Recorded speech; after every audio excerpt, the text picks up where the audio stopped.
friends. Welcome to our next module in the Guiding Our Journey UU Identity track of H-Alti, our hybrid Alti. Today I'm going to talk a little bit about what I'm calling open source faith, and that is the need for direct experience and our work as individuals to become faithful Unitarian Universalists.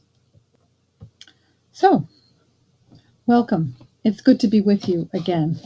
I hope that you have been enjoying the modules and that you have been doing some reflection and thinking about what your UU identity formation process looks like, how it is a part of your everyday life, and how it is part of your commitment as a leader.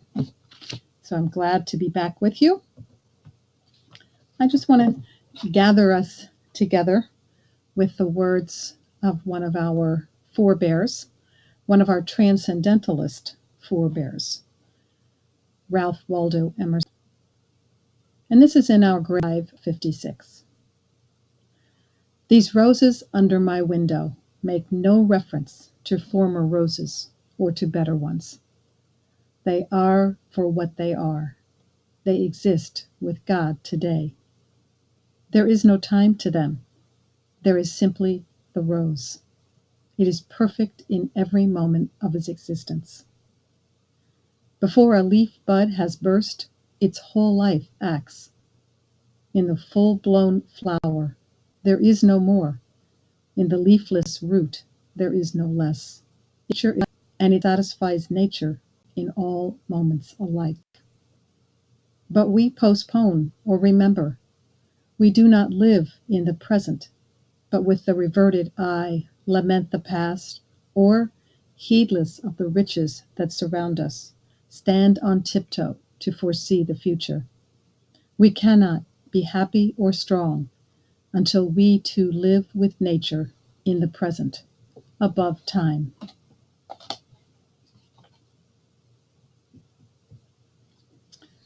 So I'm going to shine the focus a little bit on the sixth source. I talked, I think, last time about the principles and the sources. And our sixth source is the one that talks about direct experience. We're going to talk a little bit about unlearning or reframing experiences from our life. I'm going to introduce you to the work of the Reverend Scotty McClellan and his chapter from his book called Experiencing. Talk a little bit about everyday spiritual practice. And then I'm going to issue you a small challenge, a small assignment. So we talked, as I said before, about our principles. This is the framework within which we construct our personal belief system.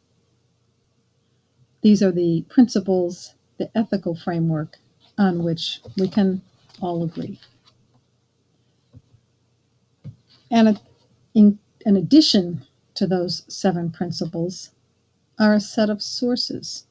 And we talked about the different sources last time. And they're in the front of the gray hymnal, just below the 7th principle.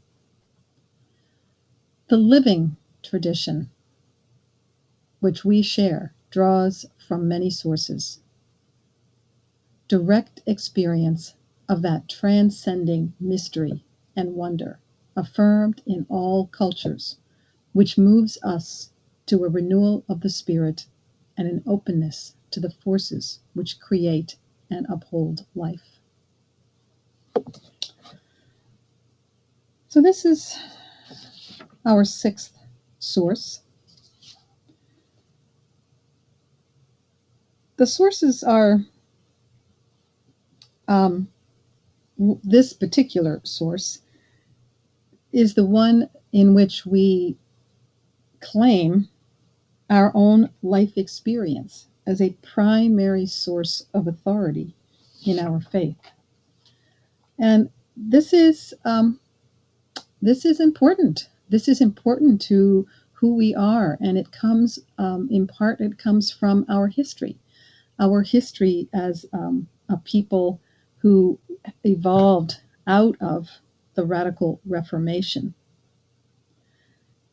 We are part of that branch that believed that religion is something that every individual must freely choose, hence the free faith that we often talk about. So this free faith is a tremendous blessing. There is no dogma to which we must subscribe. There is no authority, no religious authority to whom we must report. And there are no agreed upon teachings or learnings which we must adhere to. But the flip side of that is that that work, that work of constructing a belief framework, is work that we still need to do as we move through our lives towards greater emotional and spiritual maturity. So how does that happen? It happens in a variety of ways, but one of the ways that it happens is through our own experience, through what we see and feel and hear and touch. It happens through our senses. Of course, it also happens in our head through learning, through educating ourselves, through lifelong learning. But we're going to focus in on that sensual part. There needs to be a balance between the head and the heart in order for us to really be fully realized Unitarian Universalists.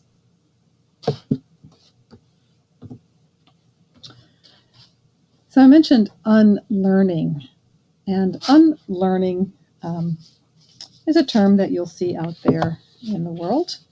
And what I mean in our situation, in our work here, is we come into, many of us come into Unitarian Universalist with a belief system, a religious identity that has been already fully formed. Something in our lives, some experience, caused us to bring that religious identity into question. And we end up at the doorstep of a Unitarian Universalist congregation.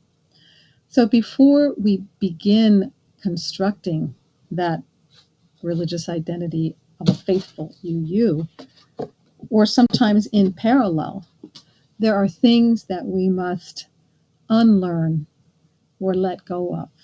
And that's hard work. That's the work sometimes of looking back and reconciling past hurts, past fears, relationships that were not satisfying, relationships that didn't end well. And sometimes you'll hear, there are plenty of expressions out there, maxims, if you will, that we learn from our mistakes. And what that means in our context is that experience is a singular teacher. There are things that we learn from experiencing life that we can not learn any other way. And sometimes those things are wonderful things. Sometimes we learn about the expansiveness of the universe by standing on the top of a mountain or standing on the threshold of the ocean. And sometimes we learn that religion can be hurtful. We learn that people can hurt us. So what we try to do through our Unitarian Universalist experience is reframe those experiences from the past in a way that helps us grow, in a way that helps us expand our understanding of the world around us and the people around us. Sometimes we don't understand why someone acted in a way that was unexpected or not a way that we would have acted. And through our lives, we will look back and see those things differently. Sometimes we will understand memories and situations from our childhood. We will see them through adult eyes. So, this is the unlearning or reframing that I'm talking about. That sometimes we need to do that work in order to be able to fully move forward and embrace a new perspective, a new lens on our life, the meaning of our life, the meaning of our life as a Unitarian Universalist. So I wanted to, there's a reading that goes along with this chapter, with this module, I should say. And it comes from a book called Finding Your Religion. And the Reverend Scotty McLennan is the author. And Scotty has just retired in the past year as the director of spiritual life at Stanford University. He is a Unitarian Universalist, and he went to, I think, Harvard or Yale, Eek. Um, he did go to Harvard Divinity School, but he also knew Gary Trudeau and was, in fact, the Reverend from the Doonesbury comic. So Scotty enjoyed a little bit of popular culture fame when he was a young minister. But he wrote a wonderful book that is still available called Finding Your Religion. And it talks about how some of the work that we need to do in order to find out what our own authentic path is. And there's a chapter on in that book about called experiencing. And he talks about Emerson and Thoreau in that chapter. And I've excerpted that for you. So that's one of the readings. I invite you to read that.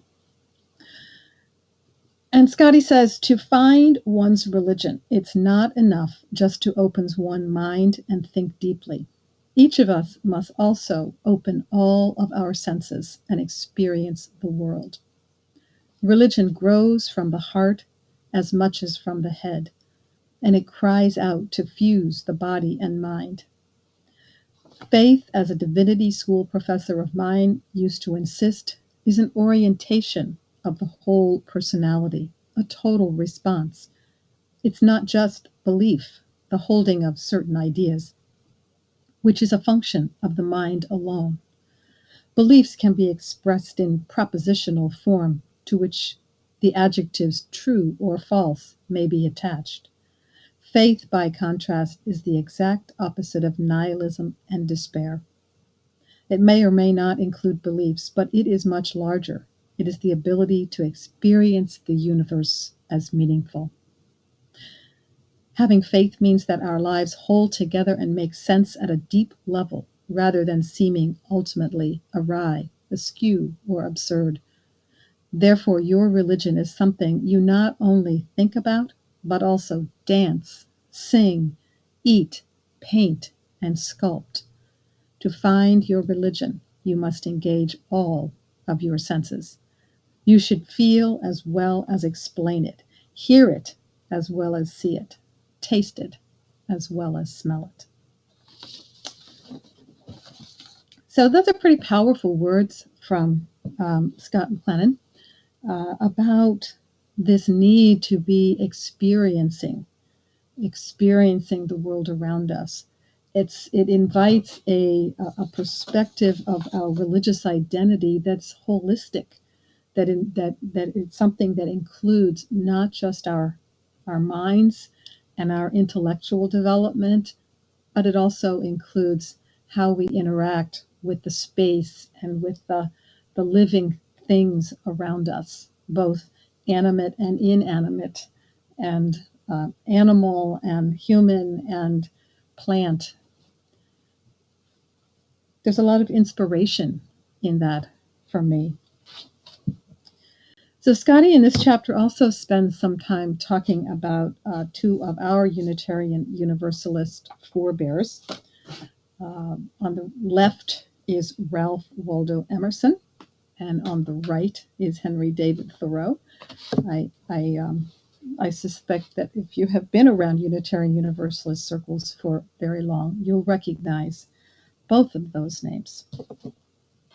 And they were part of the club of transcendentalists that were predominant in New England in the middle of the 19th century, including also Margaret Fuller and others. And Emerson got himself in a little bit of trouble with the religious leaders of his day, the Unitarian religious leaders of his day.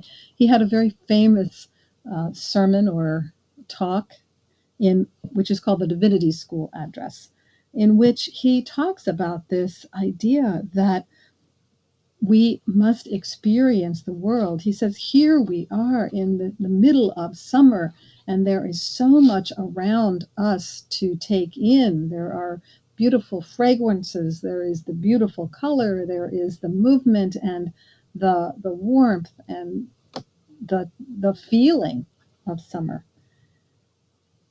And he said that sometimes our clergy are too tied to dogma, and they don't get out. Basically, they don't get out in the sun and in the world enough to really have a fully deep religious experience. So he was challenging the authority. He was challenging some of the dogmatic teachings of his colleagues, and it got him in plenty of trouble, but it created a body of work, and it created a direction for Unitarianism. And he lived for a time. He invited to live with him in his home Henry David Thoreau, who was also, as we have learned, was a naturalist, Unitarian, and someone who really fully experienced the world in ways that it's probably difficult for us to imagine. He went to a cabin in the wood, and there he stayed for months, enduring many interesting weather days, but also being a part, understanding his nature, his humanness as being a part of the natural world. So both of these characters from our history were instrumental in some of the writing and some of the direction, the pathway that our Unitarian theology took. And it is related to their work and their writing and their beliefs that it's from that this direct experience, the source of the direct experience, part of it is drawn directly from that. So as Unitarian Universalists, this sixth source calls us to experience the world around us through our senses, to experience the world in a holistic way. And also, as part of what Emerson was saying, experience it for ourselves rather than accept someone else's experience, someone else's story of the world, someone else's firsthand account of having seen or been. That it's okay to read about the world around us, but that we must get that direct experience, for it to really integrate into our understanding, and to really know who we are and where we are in relation to all of creation, in relation to the universe, in relation to the neighborhood, the world around us. We need to have that hands-on experience as well. And part of that is seeking a balance between what we know, which is the tangible, the material, and what we don't know, the spiritual, the the world of meaning. How do we balance those things? And we're also called to be present to life in ways that are sensual, in ways that are um, momentary. One of the resources that I have given you as well, I invite you to watch a TED Talk by a scientist, actually a behavioral economist named Daniel Kahneman, where he talks about the difference between the experiencing self and the remembering self. And that we pay a lot of attention and we spend a lot of time uh, thinking about our memories. We spend a lot of time looking back, and we think a lot about what's going to come, and we're constructing a narrative about ourselves and our life, and we include certain facts and we leave certain things out. But there is an experiencing self that isn't that doesn't have that job of cataloging and remembering. It's just there. It's just there in the present moment. It's the toes in the sand. It's the wind on your face. It's the experiencing of the world around us. And the remembering self, it's really interesting. So I hope that you find time to watch that TED Talk. The remembering self will take all of those things and it will construct kind of a story of ourself from those moments. Um, so being present to life, experiencing life as much as we can. Also, one of your resources is a sermon by the Reverend Roberta Finkelstein. In her sermon, she talks about, it's a sermon, part of a sermon series on all of the sources. And she says, the naming of direct experience as a legitimate source is of singular importance. This is what comes from the Reformation. Religion must be freely chosen, and that is central to our Unitarian Universalist theology and our understanding of ourselves, in our understanding of our religiosity. Roberta also says there's more to human experience than just thinking. And thinking is important, and thinking is certainly a key part of how we construct our faith. But there also needs to be this balance with feeling and intuition and things that we cannot necessarily explain or know. And she talks about spiritual practice, which is where we're going to move now, briefly. It's a way to pay attention. It's this paying attention. It's bringing our experiencing self to the forefront and letting our remembering self sit in the back row for a moment. So, everyday spiritual practice. There are lots of different ways to experience the world. And for some people engage in some very intentional and even sometimes rigorous kinds of spiritual practice. And it really becomes a discipline for them. And it helps them, again, to provide this space to experience and to open up our hearts to understanding how we fit in to this larger story. Many of us, that's a challenge. having that. Some people meditate, and there are people that I know in my own congregation that have been meditating literally for decades. So it's become more than just a practice for them. It's become something that is deep, deep in their soul. There are people who participate in liturgical dance. There are people who are yoga, who are adherents of yoga. There are people who have been running for decades. So there are some people for whom there are some very rigorous and specific kind of ways to get get into this experiencing place. But that's not the only way, and nobody should feel that they aren't doing the work of growing their understanding, um, or growing their UU identity if we're not engaged in that kind of spiritual practice. Everyday spiritual practice, many of us engage in.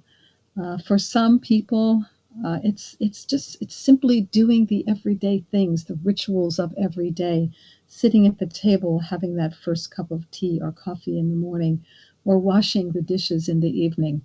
Perhaps it's listening to music, or perhaps it's making music. It's laughter. Laughter is a tremendous spiritual practice. Just being in nature in different ways. It could be experiencing nature through a walk. It could just be having your hands in the dirt. There are lots of different ways for us to experience this sense of ritual, everyday ritual. And what makes it a spiritual practice is when we have that moment where we sort of lose our sense of our physical self, where some people might say, well, I was at the kitchen sink doing the dishes, and my mind just kind of wandered. Or I had a moment where I just, I sort of felt out of my body. My mind, I was daydreaming. And these are little glimpses of what of that experience of letting our senses take over from our mind, from our brain. So all of those kinds of experiences are valuable and important for our spiritual development. So my challenge for you is to think about your day. You may be engaged in, you may be one of those people, and if you are, my hat is off to you, who has been meditating for years and years, or perhaps you have some other regular discipline. Perhaps that discipline is simply sitting in silence, in prayer, in reflection. Perhaps it's journaling. My mother has been a journaler for decades and decades, and that's a discipline that I so admire. But I also know that it has been part of a spiritual journey and it is a practice. So, what are the everyday rituals or spiritual practices that you engage in that you really understand as being part of your spiritual development, or that you just treasure? What is the time in your day when you can get out of your mind, out of your body, out of thinking about what needs to be done and where you have to go and how you're going to get there, and all of those things, the busyness that we are sometimes that we are that is a part of our lives. And what other kind of spiritual practice would you like to engage in? Think about that. And that is something we're going to talk next time about, creating a path for our own spiritual development. And part of that is is engaging more deeply or more intentionally in spiritual practice. So I'd like to just close with these words from William Osler. The value of experience is not in seeing much, but in seeing wisely. It's been wonderful to be with you, friends. See you next time.